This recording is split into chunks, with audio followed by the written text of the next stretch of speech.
Palpable tension is still continue to rise in some southwestern states as the ultimatum given her herders to vacate the forest reserves in Ondo State by Governor Rotimi Akeredolu had expired.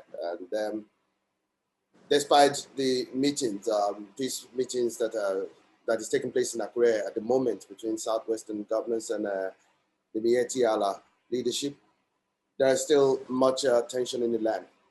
Let's get your reaction on this, as well as the federal government's stance on the issue so far. Yeah, thank you. It's so unfortunate that we are in this situation because constitutionally, the major role of a government, of a governor is the primary responsibility of a state governor is to ensure the security of lives and properties of the citizens and residents of his state.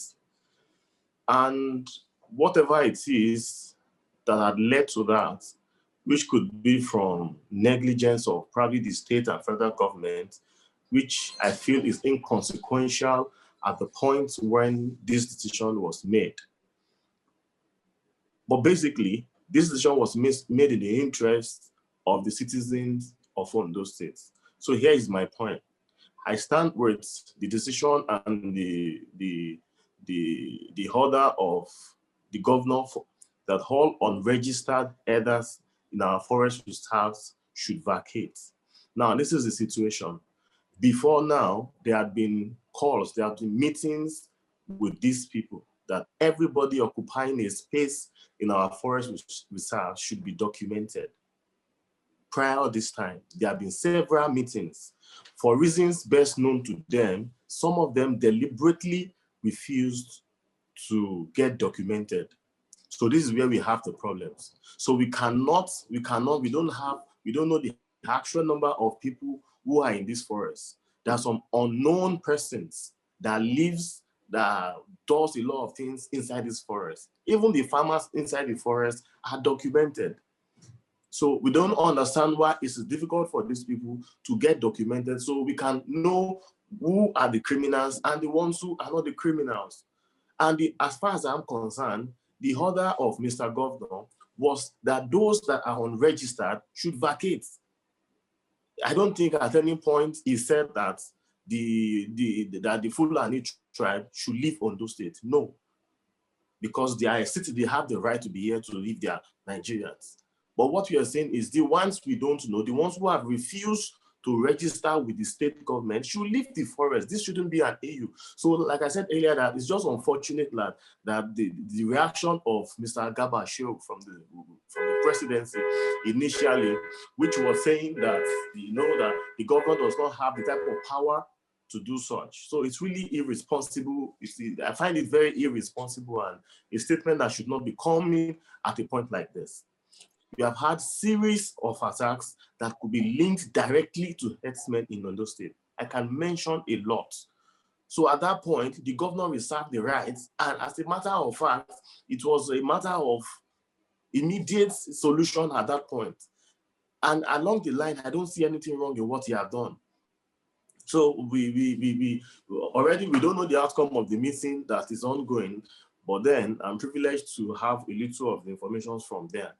But still, I like the fact that the governor has still maintained his stand that unregistered herders should vacate our forest reserves. It's as simple as that. Now, we have seen the overwhelming support that is given to the governor and the Yoruba freedom fighter, Mr. Sunday Adeyemo, aka Go, by various Southwest groups, including the Bekoya and the Odua People's Congress. And others, they have threatened fire and brimstone should Igboho be arrested. In fact, based on the IG's order to get him arrested, there's been a lot of reactions and counter reactions to that. While being hailed in some quarters, others have denounced the call for his arrest. What's your take on that, Fash? Well, as a responsible citizen, I would never support a break down of law, a breaking law of law and order. And I don't think it would be right for citizens to take laws into their hands. But in a situation like this, there are always exceptions to every cases. In a situation like this, when the government has refused to stand to rise to their responsibility, at that level, the citizens will rise. I've watched Sunday Igbo's video a lot of times, some of his interviews. He mentioned a particular farmer who came in recently, probably recently, to the state to set up a farm that employed a lot of citizens of Oyo State, somebody who is notable and who has a lot of people on his payroll who are earning a living from the work he gave out, a prominent son of Oyo State. I can't really remember his name. I think he mentioned, I can't remember the name of that person. Do you understand? This person went to the Seriki of Fulanis to report that his farm was attacked. And what did they do? They killed him. So at that point, it is normal for citizens to rise. It is normal. It's like a reflex action. You can't control that. So if the governments have stood to their responsibilities, we will not be in this situation. So that is why I will not blame Sunday. Somebody has to speak. We cannot all be cowards. Somebody has to speak. We cannot we cannot sit down and sit back and watch people who are not from our state take over our states, kill us, kidnap us, and rape our women. It does not make sense. Somebody has to speak. That is why everybody is angry. If you come to Ondo State, you see the whole lot of support that is given to Governor Akeredolu. Even in the opposition, everybody is supporting him because they saw what has been happening recently. So any sane human being who understands what it is, what humanity is, will not be against these things. If the governments are doing what they should do, maybe we will not have a situation of Sunday Igbo. Do you understand? So I do not blame him. That's my position. I do not blame anyone at this point. The government should do the needful. Now, let's get your reaction towards this the stance of the northern groups themselves, considering the ultimatums and the threats that are being issued by the Yoruba groups. For example, we have the coalition of northern groups that condemned the attacks on the herders communities in the southwestern part of Nigeria. They actually made a statement, presented a statement that they can see a clear pattern drawn from the strategies employed to achieve this result, the diminishing of the northern viability, and in particular, bringing the Hausa Fulani population down by direct annihilation of political and social economic incapacitation. Those are strong words. The Arewa Consultative Forum also came out to condemn the attack, saying that if the attacks are not stopped immediately, it may lead to counterattacks in the north and even a repeat of the 1967 civil war. One begins to wonder that these statements and reactions are beginning to stoke ethnic tensions in the land. What's your view on this? Well, I would like to do a quick flashback during the time when Ruga was introduced and the Southwest rose against it and were like, no, we can't offer you our lands. If you want to graze, buy a land just like farmers, which is a reasonable thing to do. If you want to graze, buy a land and graze, just like farmers buy or rent lands to farm. Those were the arguments then. If you remember, there was a particular interview, a live interview on Channels TV. The spokesperson of the same coalition of Northern youths came on national TV and threatened the whole nation. He said he gave the president 30 days ultimatum for them to and the state southwestern governors to implement the Ruga initiative, or else there will be problems. He was not arrested. There was no reaction from the presidency. He spoke that he was so free on the national television. Do you understand? Channels, even the media, even channels at that point, I was like, how do you hear such a threat to the whole nation? So I don't understand where this is coming from. I think there's some sort of sentimental, or is it political, whatever it is, because it's like some group of persons are being pampered while some other ones don't enjoy the the same grace. I don't understand. It does not make sense. That's I don't think, and I don't think a Nigerian should be more Nigerian than other Nigerian. An ethnic group should not be more Nigerian than every other persons in the country. Let's do a little flashbacks. I mean, sometimes early last year, the governor of Ondo State had a summit, a security summit, with regards to the spate of killings, kidnappings, and banditry that was taking place in Ondo State.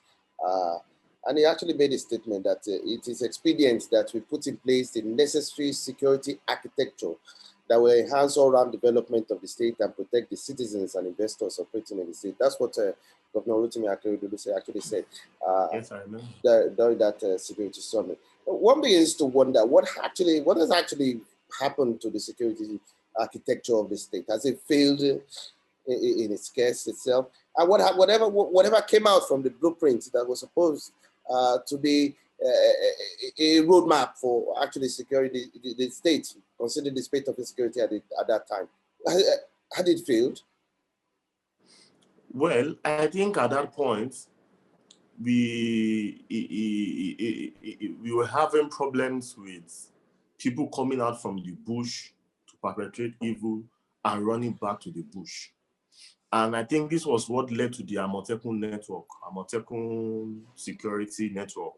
So basically, I think it's just we are just a step further. We can still get better if we empower the Amotekun to do more. I saw a video where some of the Amotekuns were saying that they were in the bush, they ran after some criminals in the bush, and when they met them, the type of harms those ones were bearing was not what they could face. So I think we still have a long way to go in terms of constitutional empowerment of the Amotekun network to bear probably a better harm in the bush, because it does not really make sense when somebody who is bearing a shotgun wants to go and face people who are carrying assault rifles. It does not make sense. It does not make sense. So I think these are one of the challenges. And I also think we have problems with the citizens too, not helping the securities with enough information. Security is supposed to be a collective responsibility. The security operatives cannot be everywhere. If everyone reports the situation around them, it will help with the securities to probably do something. But when they are all blind to whatever the situation is, and people are probably, and I also understand that some of these people are afraid of giving witnesses or saying what they see, knowing fully that these people come back to attack them when they know that they're the ones giving information. So these are the challenges that we are having. But to me, if you ask me, we need more security presence in our forest. And the best way we can achieve this is to know those who are living in those forests, know those who are farming in those forests, know those who are grazing in those forests. We need that first before we can achieve this. Then we can begin to try to push out the criminal ones who are not perpetrating the criminalities that we are all experiencing. You took a swipe earlier on at the presidency. I mean, and I recently read one of your pieces where you stated that instead of empathizing with Governor Akeredolu and his long traumatized people, Garba Shehu had carelessly chosen to hold brief for the Fulani Herdsmen. Also, you also tweeted recently a speech made by the former president, Olusegun Obasanjo, at the Wilder Centers, talking about, the failure of the president to actually address the issue, especially as it relates to his own people, the Fulanis themselves. And it becomes worrisome that the federal government itself, the presidency itself, has actually failed in its case to actually provide, to address the issue of this Fulani Herdsmen. The question that is on the lips of Nigerians at this point in time is, what should be done now, specifically by the Nigerian president itself to stop the spiraling farmer-herder violence? Well, like the video you made reference to, the one that the former president, personal president Obasanjo, was trying to explain the situation. That video is actually an old video. It's not a recent video. Yeah. I think it was 2016 or 2017. Exactly. He said that in a situation where your tribe are being alleged of a crime that is affecting the whole nation, that the responsible thing to do at that point was to tread carefully and identify the problem such that it does not look like you're taking sides. Because it was going to fuel a whole lot of agitations if some set of the hints or some citizens feel like you are taking sides with some people because they belong to your tribe. So if I were Garba Shehu, then I wouldn't have made that statement. Instead, they would have asked to probably come into the matter and ask us for the situation. The reaction was too fast. It made it look like they were taking sides, and the presidency was taking sides with the Fulani. Before a governor will come forth to give such an order, there must have been some things must have led to it. So what I expected, and which could have calmed the tension down at that point, was if the presidency had come out and said, "Oh, what's the situation here? We'd like to know the situation," and call all the parties involved. At that point, probably we won't have this tension. So we already have this mindset that the presidency is taking side with a group of people. So it makes it a whole lot, it makes it more, I don't know how to put that. It makes it looks like, oh, the government, the federal government is against the people of Ondo State. Do you understand? So that is how I feel it. So moving forward, what I feel that could be the solution to this is actually, I think it has to do with the states will have to take their own steps towards. We have different security challenges, and the measures that will be applied might vary according to states. Or your states, they have a different situation. They have somebody who is ready to enter the bush and go and fight them. Do you understand? In our state, I don't think it's I don't know around that. But then I feel if we can sanitize the forest, these people live in the forest. If you can identify, document everybody operating in that forest, it will be a step further towards identifying the ones who are criminals. Yes, if you ask me, I believe and I agree to it that not all Fulani Herdsmen are criminal. Yes, I believe that. That is my opinion. But then the ones that are criminal they should be able to identify them. I'll make reference to the Seriki in Ibarapa in Oyo State. This person was said that he has always been in between the kidnappers and the people. He's the one always receiving the ransom and taking to them and bringing the bringing the kidnapped victims. So there's a relationship with them. There's a relationship. They know these people. So why don't we all come together as stakeholders and see to the end of this? Let us push the criminals out and subject them to the necessary consequence of their criminalities. That is what I feel. So if you're going to resolve this, the leadership of the Miyetti Allah or the leadership of the Fulani people, they must be ready to work along with the state government towards identifying the ones who are criminals and the ones who are not. Because it is we have a clear situation of these criminalities are from some certain herdsmen who are Fulanis. We cannot dispute that fact. So now you are the ones that know them. Let us know the ones who are documented. Let us even know the ones who are not documented. So from there we can begin to, they will be helping the security operatives a whole lot if that is done. So I hope they will allow that to happen. Thank you very much, Oluyemi Fasipe. We really appreciate your insightful perspective. We'll continue to keep a tab with you with respect to developments as far as this issue is concerned. Thank you very much. Yeah, you're welcome, Mr. Gomez. Take care, brother.